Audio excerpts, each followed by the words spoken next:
ELISA lamb, ये नाम सुनते ही आज भी रोंगटे खड़े हो जाते हैं। वो सिर्फ 21 साल की थी, अ कैनेडियन स्टूडेंट जो बहुत जिंदा दिल, जिज्ञासु और समझदार थी। एलिसा अपने परिवार के साथ वैंकूवर में रहती थी और यूनिवर्सिटी ऑफ ब्रिटिश कोलंबिया में पढ़ती थी।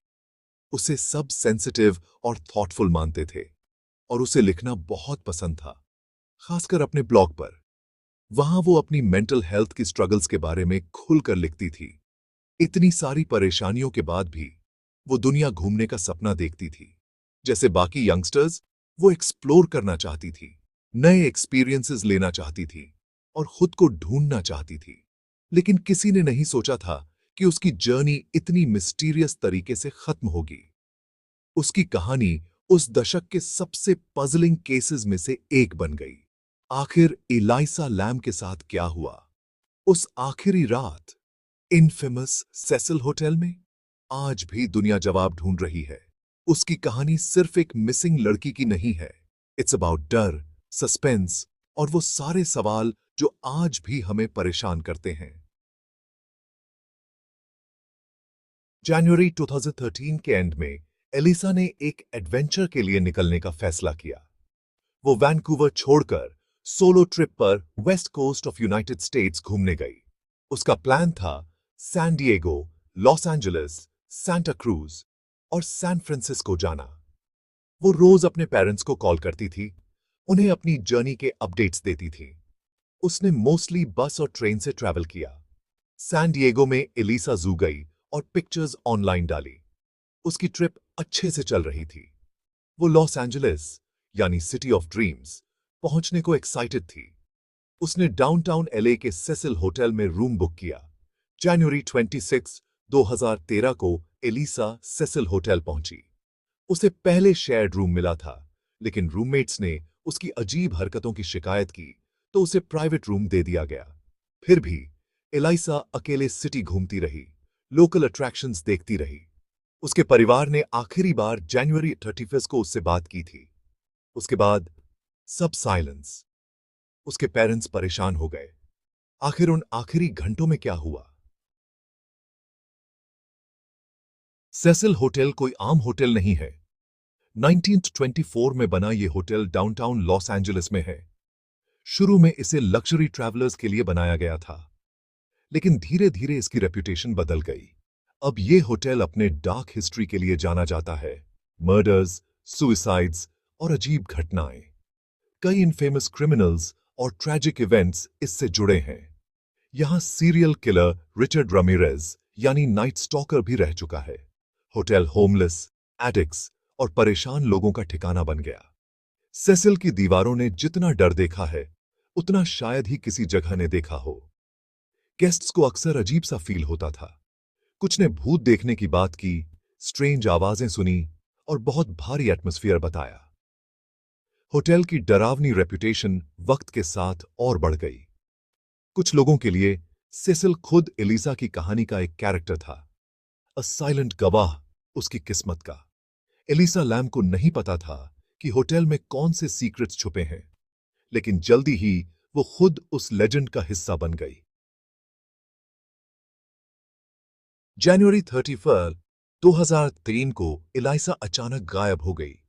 उसने होटल से चेकआउट नहीं किया। उसके पेरेंट्स, जो कई दिनों से उससे बात नहीं कर पा रहे थे, उन्होंने लॉस एंजलिस पुलिस डिपार्टमेंट से कांटेक्ट किया। पुलिस ने तुरंत होटल और आसपास की जगहों में तलाश शुरू कर दी। हर जगह एलिसा की फोटो वाले पोस्टर्स लग गए।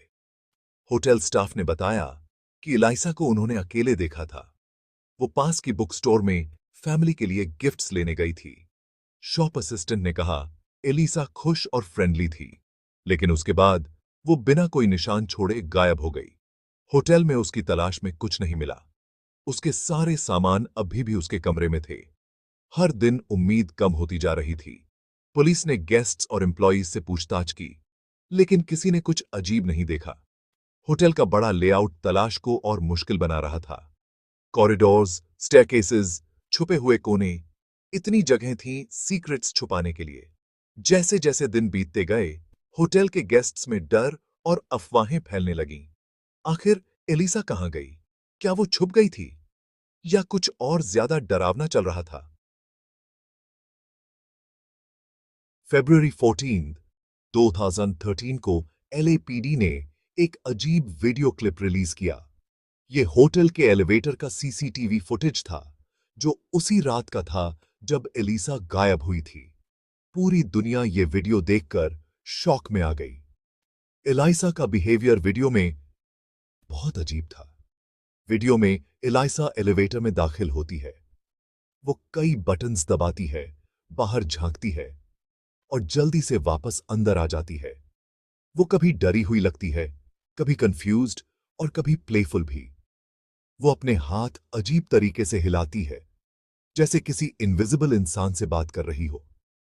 एलिवेटर के डोर्स काफी देर तक खुले रहते हैं, बंद ही नहीं होते। उसके मूवमेंट्स बहुत अनप्रिडिक्टेबल हैं। वो अंदर बाहर आती जाती है, कोने में छुपती है और आखिर में बाहर चली जाती है। वीडियो खत्म हो जाता है, लेकिन सवाल और बढ़ जाते हैं।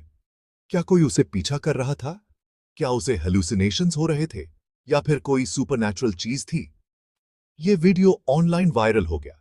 मिलियंस लोगों ने इसे डिकोड करने की कोशिश की। हर फ्रेम को डाइसेक्ट किया गया, चर्चा की गई, बहस हुई, लेकिन सच अब भी अंधेरे में था। पुलिस इन्वेस्टिगेशन और तेज हो गई। ऑफिसर्स ने सेसिल होटल का हर कोना छान मारा। उन्होंने स्निफर डॉग्स भी बुलाए ताकि एलाइसा का कोई सुराग मिल सके। होटल की रूफटॉप लॉक थी, फिर भी पुलिस ने वहां चेक किया, लेकिन वहां भी कुछ नहीं मिला। फिर कुछ अजीब हुआ। होटल के गेस्ट्स ने पानी की सप्लाई को लेकर शिकायतें करनी शुरू कर दी। पानी का टेस्ट खराब था, वो गंदा लग रहा था, कभी कभी तो काला भी दिखता था। मेंटेनेंस वर्कर्स जब रूफटॉप के वाटर टैंक्स चेक करने गए, तो उन्हें वहां एक शॉकिंग डिस्कवरी मिली। फरवरी 19 को एलिसा लैम की बॉडी होटल के एक वाटर टैंक में मिली। वो बिना कपड़ों के थी, उसके कपड़े पास में तैर रहे थे। टैंक का हेवी लिड बंद था। वो अंदर कैसे पहुंची? रूफ तो लॉक्ड और अलार्म थी। कोई एक्सप्लेन नहीं कर पाया। ऑटोप्सी में उसकी मौत एक्सीडेंटल ड्राउनिंग बताई गई, लेकिन कई बातें मैच नहीं हो रही थीं। उसने इतना अजीब बिहेवियर क्यों दिखाया? वो रूफटॉप तक कैसे पहुंची? मिस्ट्री और गहरा गया। केस पब्लिक होते ही थियोरीज फैलने लगीं। कुछ लोगों को लगा इलाइजा की हत्या हुई है। उन्होंने पूछा कि वो लॉक्ड रूफटॉप तक कैसे पहुंची। क्या होटल में कोई किलर छुपा था? क्या होटल स्टाफ का कोई हाथ था? कुछ ने उसकी मेंटल हेल्थ की तरफ इशारा किया। एलिसा को बाइपोलर डिसऑर्डर और डिप्रेशन था। कुछ का मानना था कि शायद उसने अपनी दवाइयां लेना बंद कर दिया, जिससे उसे हेलुसिनेशंस या अजीब बिहेवियर हुआ।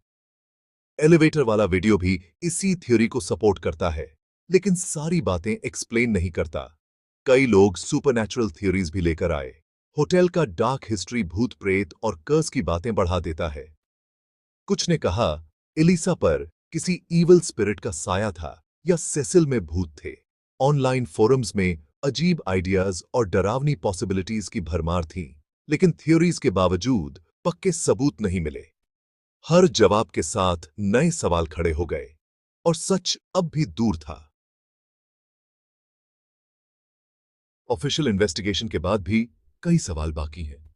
एलाइसा रूफटॉप पर खुद कैसे गई और वाटर टैंक में कैसे पहुंची? एलिवेटर वीडियो में लिफ्ट इतनी अजीब तरह से क्यों बिहेव कर रही थी? क्या उसकी मौत में किसी और का हाथ था? होटल की खराब सिक्योरिटी, अजीब गेस्ट्स और क्रिमिनल पास्ट पर शक करना लाजमी है। पुलिस ने केस को एक्सीडेंटल डेथ बताकर बंद कर दिया, लेकिन लोग संतुष्ट नहीं हैं। वीडियो, रूफटॉप और वाटर टैंक, हर डिटेल पजल का ऐसा टुकड़ा है जो फिट नहीं बैठता। आज भी एलाइसा लैम की स्टोरी इंटरनेट पर लोगों को परेशान करती है। ट्रू क्राइम फैंस, जर्नलिस्ट्स और इन्वेस्टिगेटर्स क्लूज ढूंढते रहते हैं। हर कोई इस रिडल को सॉल्व करना चाहता है, लेकिन जवाब तो जैसे सेसिल होटल के अंधेरे में छुपे हुए हैं।